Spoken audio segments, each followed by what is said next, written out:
Assalamualaikum warahmatullahi wabarakatuh. Saya Fadil Agafaru, mahasiswa Universitas Nasional, Fakultas Ekonomi dan Bisnis, jurusan Manajemen.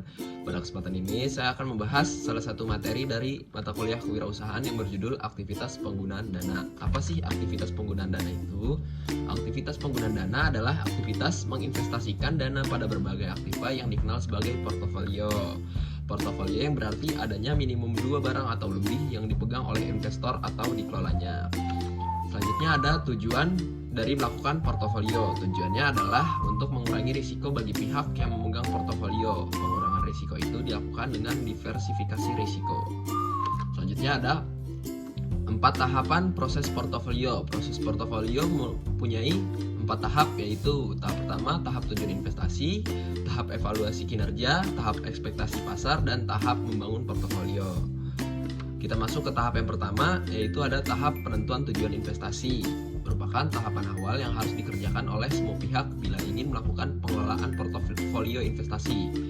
Pada tahap ini, wirausaha harus memahami besarnya risiko yang ditolerir oleh wirausaha atas portofolio investasi yang dimilikinya. Biasanya, risiko yang ditolerir berkaitan erat dengan tingkat pengembalian yang diinginkan. Jika terjadi risiko yang tinggi, maka tingkat pengembaliannya pun akan tinggi pula. Selanjutnya ada tahap yang kedua, tahap ekspektasi pasar. Tahap kedua yang dilakukan oleh wirausaha adalah mengumpulkan informasi mengenai seluruh instrumen investasi yang ada dan bagaimana keinginan berbagai pihak terhadap seluruh pasar investasi.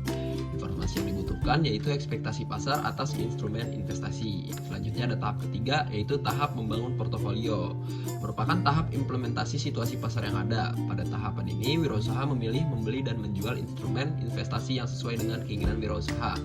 Ketika wirausaha melakukan riset mengenai keadaan pasar, maka wirausaha sudah tahu aset finansial yang menjadi portofolio wirausaha.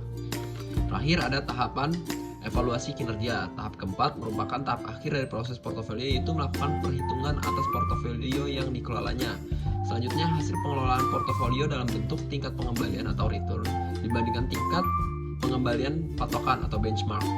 Kepuasan wirausaha akan terjadi bila tingkat pengembalian portofolio lebih tinggi dari tingkat pengembalian patokan.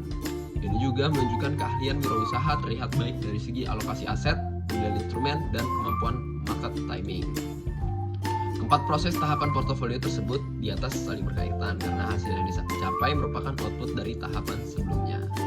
Mungkin itu aja yang dapat saya sampaikan, kurang lebihnya mohon maaf. Wassalamualaikum warahmatullahi wabarakatuh.